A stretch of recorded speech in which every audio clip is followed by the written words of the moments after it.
We challenge you to find a better villa at just ₹1.29 crores in Kelambakam, Moyamar. Parandur விமான நிலையம் ரத்து செய்யப்பட்டது தொடர்பாக சட்டப்பேரவையில் தவேக, திமுக, அதிமுக இடையே நீண்ட விவாதம் நடைபெற்றது.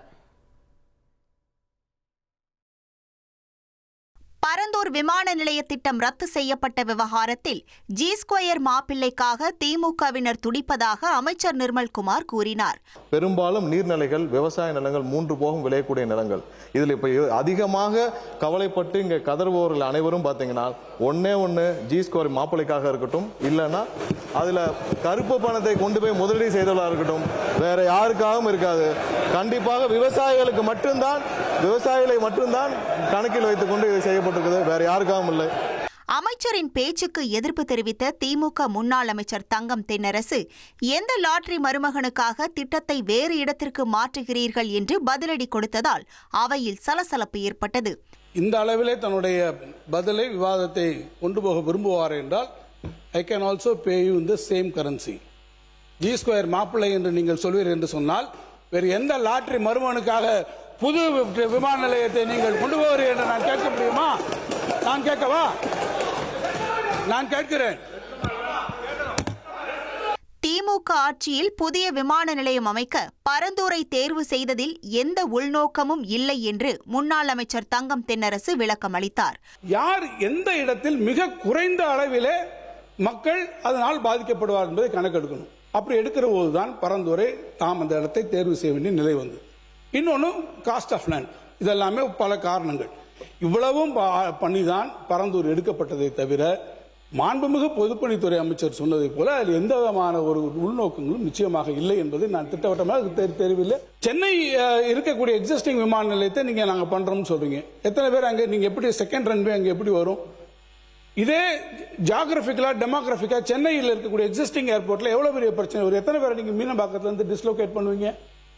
அதனுடைய டென்சிட்டி ஆஃப் பாப்புலேஷனை நீங்க யோசிச்சு பாருங்க.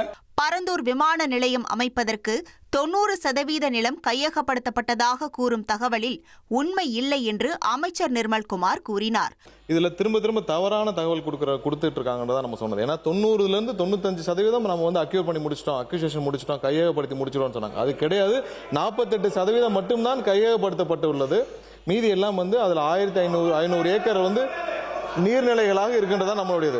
முதல்வர் அவர்கள் அப்பயே வந்து அந்த ஏர்போர்ட் அத்தாரிட்டிக்குரிய நபர்களிடம் எல்லாரோடையும் ஆலோசிச்சிட்ட பிறகுதான் அந்த முடிவை ரொம்ப ஆழமாக அந்த முடிவை எடுத்து இந்த இடம் வந்து ஏர்போர்ட்டுக்கும் ரன்வேக்கும் உகந்ததில்லைன்னு சொல்லி பல வல்லுநர்களும் ஆலோசிச்சு அதுக்கப்புறம் தான் அந்த முடிவே எடுத்தார். ஏன்னா அது வந்து அந்த இடத்துல ரன்வே போட்டாலும் அது உகந்ததில்லைன்னு சொல்லி முடிவு எடுத்த பிறகுதான் அந்த முடிவை எடுத்தார். தொடர்ந்து பேசிய அமைச்சர் ஆதவ் அர்ஜுனா, விமான நிலையமா விவசாயிகளின் கண்ணீரா என்று வந்தால் முதலமைச்சர் விஜய் எப்போதும் விவசாயிகளின் பக்கம்தான் நிற்பார் என்று கூறினார். பரந்தூர் விமான நிலையமா இல்லை விவசாயிகள் கண்ணீரானா எங்கள் தலைவர் விவசாயிகள் கண்ணீர் பக்கம் தான் நிற்பார். இது உறுதியாக சொல்றோம்.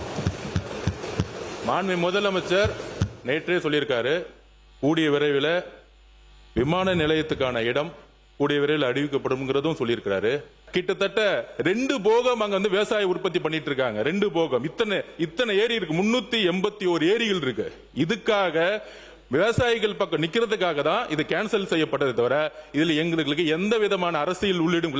பரந்தூர் விமான நிலையத்திற்கு கையகப்படுத்திய நிலத்தை தவேக அரசு என்ன செய்ய போகிறது என்று பேரவையில் முன்னாள் முதல்வர் எடப்பாடி பழனிசாமி கேள்வி எழுப்பினார். அதற்கு 5740 ஏக்கர் நிலம் தேவைப்படுவதாக கருதி சுமார் 90% நிலம் வந்து கையகப்படுத்தப்பட்டதாகவும் 90% நிலத்திற்கு நிலத்தினுடைய உரிமையாளருக்கு இழப்பீட்டு தொகை கொடுத்துட்டாங்க. இப்போ இந்த எடுக்கப்பட்ட நிலத்தை என்ன செய்ய போறீங்க? இல்லை விவசாயிட்டே கொடுத்துறீங்களா? இழப்பீட்டு தொகை கொடுத்தாச்சு, அதை மறுபடியும் திரும்பி பெற முடியாது நில உரிமையாளர்கிட்ட. அதற்கு அரசுடைய விளக்கம் தேவை. கையகப்படுத்தப்பட்ட நிலங்களில் மக்களை பாதிக்கப்படாத வகையில் தொழில்கள் தொடங்கப்படும் என அமைச்சர் கீர்த்தனா பதிலளித்தார். மாண்புமிகு உறுப்பினர் வந்து கேள்வி கேட்டிருந்தாரு, இந்த திட்டத்தை கைவிட்டுட்டீங்க, கையகப்படுத்திய நிலத்தை வந்து என்ன பண்ண போறீங்கன்னு. மாற்று தொழில் திட்டங்கள் மக்களை பாதிக்காதவாறு கையகப்படுத்தப்பட்ட நிலங்களில் செயல்படுத்தப்படும். இதன் மூலம் தொழில் வளர்ச்சி மற்றும் வேலை வாய்ப்பு, பொருளாதார வளர்ச்சி இப்பகுதியில் ஏற்படும். We challenge you to find a better villa at just ₹1.29 crores in Kelambakam, Moyamar.